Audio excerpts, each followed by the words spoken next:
नमस्कार दोस्तों, कैसे हैं आप लोग। उम्मीद है आप सभी अच्छे होंगे। साल था 2015, अखिलेश यादव की सरकार थी। आंजनेय कुमार सिंह पहली बार उत्तर प्रदेश आते हैं और फिर यहीं कर होकर रह जाते हैं और सातवीं बार एक्सटेंशन पाकर, मुझे नहीं याद है कि इतना एक्सटेंशन किस अधिकारी को मिला था।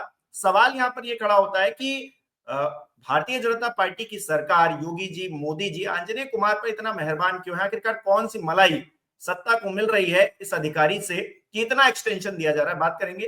संजय शर्मा जी संपादक हमारे साथ जुड़े हुए हैं। बहुत बहुत स्वागत है सर आपका। संजय सर, उत्तर प्रदेश में तो अजब गजब हाल है। किसी को वीआरएस दिया जा रहा है तो किसी को सातवीं बार एक्सटेंशन दिया गया। आंजनेय सिंह पर इतनी मेहरबानी है क्यों, और क्या आजम खान वजह है या फिर कुछ और वजह है कि आंजनेय कुमार को सातवीं बार एक्सटेंशन दे दिया गया। क्या नजर आ रहा है, क्या समझ में आ रहा है? हिमांशु जी, मैं अभी आंजना जी पे बात करूंगा, लेकिन मैं पहले योगी आदित्यनाथ को बधाई देना चाहता हूं कि इस बार उन्होंने मोदी जी को डरा लिया। वरना आंजना जी, जहां तक मेरी याद है, शायद 14 अगस्त से वो छुट्टी पे भेज दिया था, क्योंकि लेटर तो पहले इनका एक्सटेंशन बढ़ाने के लिए भेजा गया था, लेकिन भारत सरकार ने स्वीकार नहीं किया था।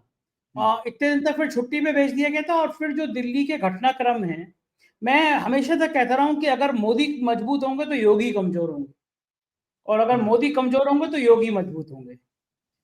मनोज कुमार सिंह जो मुख्य सचिव थे, उनकी एक्सटेंशन के लिए योगी आदित्यनाथ ने बहुत कोशिशें करी, सिफारिश करी, लेकिन उस समय प्रधानमंत्री नरेंद्र मोदी का, अमित शाह का गुजरात लॉबी का जलवा चल रहा था, इसलिए वो सिफारिशें ठंडे बस्ते में रह गई। लेकिन अब थोड़ा सा गंगा में पानी ज्यादा बह गया। एक के बाद एक गुजरात लॉबी जिस तरह कमजोर हुई है, एक के बाद एक गुजरात लॉबी के जिस तरह झटके लगे हैं, उसने परेशान कर दिया मोदी को। और मोदी नया फ्रंट खोलना नहीं चाहते। खासतौर से योगी आदित्यनाथ जिस तरह से हिंदुत्व की ताकत बढ़ा रहे हैं, वो ये नहीं चाहते कि संघ से जिस तरह 36 के आंकड़े चल रहे हैं, उसमें योगी आदित्यनाथ भी एक बड़ा फ्रंट खोल दें। तो लड़ाई का सिद्धांत भी होता है, कभी 2 कदम पीछे और 4 कदम आगे। तो मुझे लगता है कि इसी फैसले को मानते हुए अंजनेय कुमार सिंह का एक्सटेंशन कर दिया गया। और अंजनेय कुमार सिंह रामपुर के डीएम, मुरादाबाद के कमिश्नर, 7वीं बार उनको डेपुटेशन बढ़ाया गया। मेरे ख्याल से वो पूर्वांचल के पूर्वोत्तर राज्यों में कहीं उनका कैडर है, लेकिन लाए गए। और जिस काम के लिए लाए गए थे, रामपुर मुरादाबाद में, उन्होंने बखूबी किया। चुनाव में एक वीडियो वायरल हुआ था जिसमें आजम खान 2022 के चुनाव में कह रहे थे अंजनेय जी के लिए कि इस डीएम से मैं जूते साफ कराऊंगा। लड़ाई बढ़ती चली गई, सरकार बदल गई और योगी आदित्यनाथ के निशाने पर अतीक अहमद, मुख्तार अंसारी, आजम खान आ गए। और एक तरह से मैं कहूँगा सरकार ने तीनों को निपटा दिया। मुख्तार अंसारी और अतीक अहमद दुनिया में नहीं है, और आजम खान जिस हाल में लगातार उनका पूरा परिवार एक के बाद एक जेल में पहुंच गया, उससे योगी आदित्यनाथ की राजनीति का एक बड़ा बिंदु सेट हो गया। अभी भी हिंदुत्व के नाम पर वो लोग कहते हैं कि देखो, योगी आदित्यनाथ ने ठिकाने लगा दिया 3 बड़े नामों। आप अतीक अहमद और मुख्तार अंसारी को सीधे सीधे माफिया कह सकते हैं, लेकिन आजम खान को माफिया नहीं कह सकते, वो राजनेता थे। और फिर सरकार ने आजम खान पर उत्पीड़न की बिल्कुल रिकॉर्ड तोड़ दिए। मुर्गी चोर, बकरी चोरी, ऐसे ऐसे मुकदमे दर्ज। कभी कभी मुझे लगता था ये कुछ ज्यादा हो रहा है। आजम खान की जौहर यूनिवर्सिटी, उसके भ्रष्टाचार, उस पर मैं कुछ नहीं कहूंगा, जांच हुई, काफी धांधली सामने आई, और मुझे को भी पता है कि आजम खान ने गलत तरीके से जौहर यूनिवर्सिटी में पैसा लगवाया। वो बात ठीक है, मैं मानता हूँ कि इसमें गलती है, लेकिन आजम खान बकरी चुराएंगे, आजम खान मुर्गी चुराएंगे, ये मानने को तैयार नहीं। आजम खान की राजनीति का भी एक लंबा चौड़ा इतिहास रहा है, नेताजी के बड़े साथी रहे हैं। लेकिन हाँ, योगी आदित्यनाथ ने बदला पूरा कर लिया, आजम खान के परिवार को तबाह कर दिया।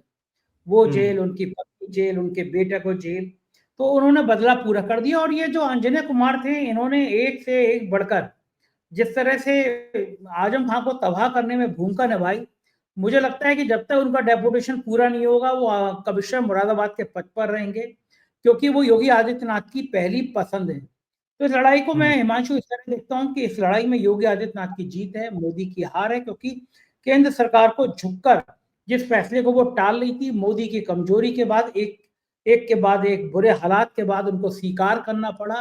तो जाहिर है कि अब योगी आदित्यनाथ के कैंप को मिठाई बंटवानी चाहिए, लड्डू बंटवानी चाहिए, कि अब वो गुजरात लॉबी को ठिकाने लगाने में योगी आदित्यनाथ की लॉबी कामयाब हो रही है। अच्छा, आजम खान को जेल पहुंचाया और तमाम और नेताओं का नाम भी आपने लिया, माफियाओं का नाम लिया।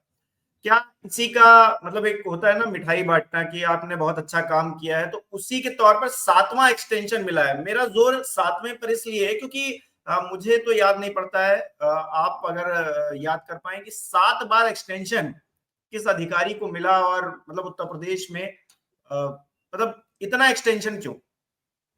देखिए, अरुणवीर सिंह थे जेवर एयरपोर्ट की जमीनों में। लोग कल मुझे एक सज्जन बता रहे थे कि अरबों रुपए का खेल हुआ है जब एयरपोर्ट बन रहा था उसके आसपास की जमीन की। अरुणवीर सिंह को भी शायद 5 या 4 या 5 बार एक्सटेंशन दिया गया। आंजनेय कुमार सिंह, अब मुझे नहीं पता सिंह है तो वही वाले सिंह है या दूसरे वाले सिंह है, लेकिन उनके सिंह होने पर भी एक चर्चा आ जाती है कि अगर सिंह इज किंग इस सरकार में, तो ये भी सवाल खड़े हो जाते हैं।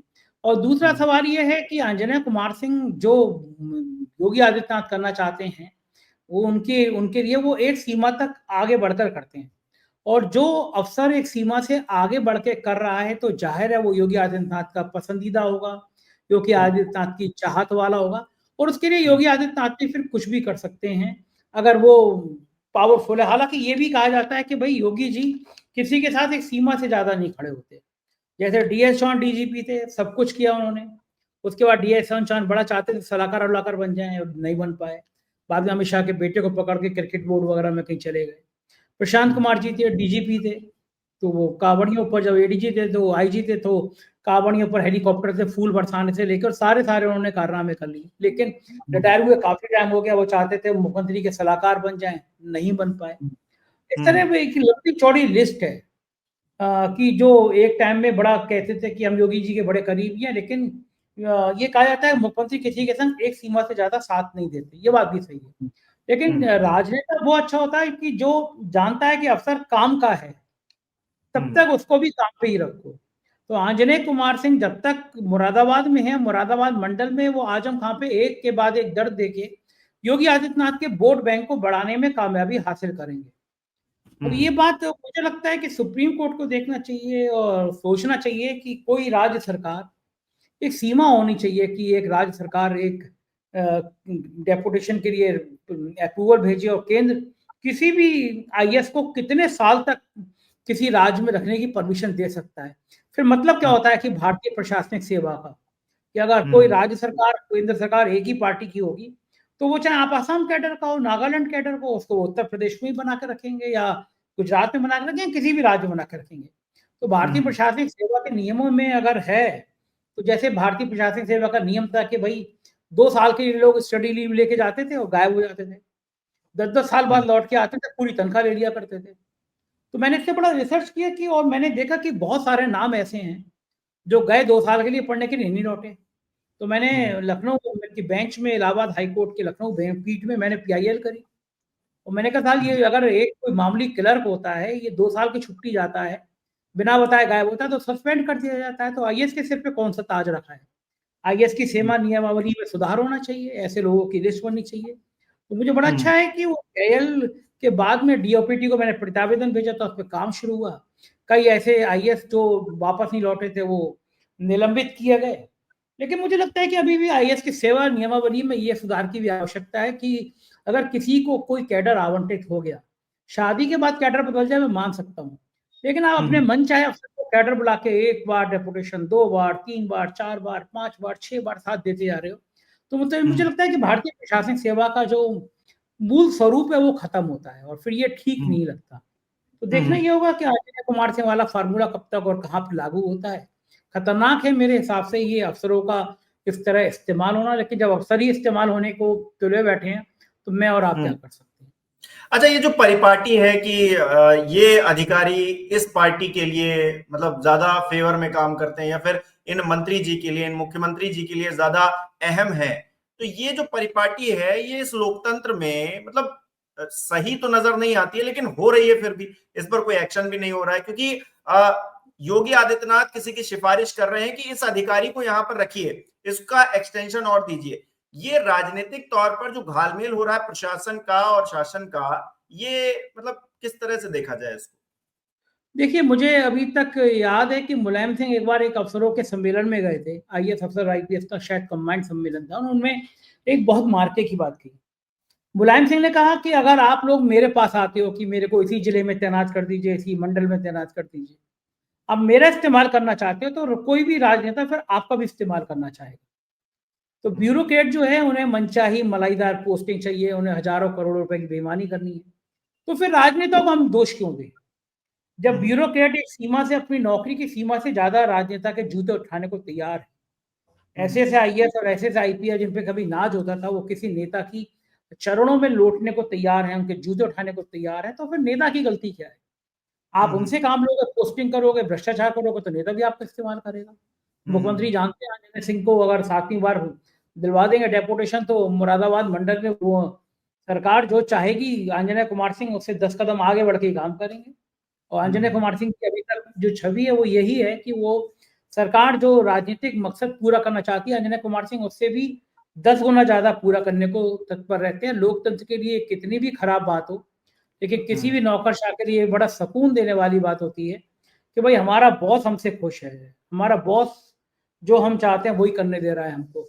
तो आंजनेय कुमार सिंह भी इसी लाइन पर, इसी परपाटी पर मुझे लगता है कि चल रहे हैं कि बॉस खुश रहना चाहिए, बाकी दुनिया जाए भाड़ में, हमें क्या करना।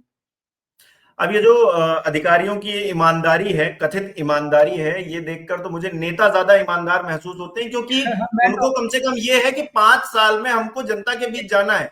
ये तो 60 साल और उसके बाद मैं हमेशा कहता हूँ कि अफसर और ईमानदार क्या बात करते हैं श्रीमान सरदार के मोहल्ले में नाई की दुकान।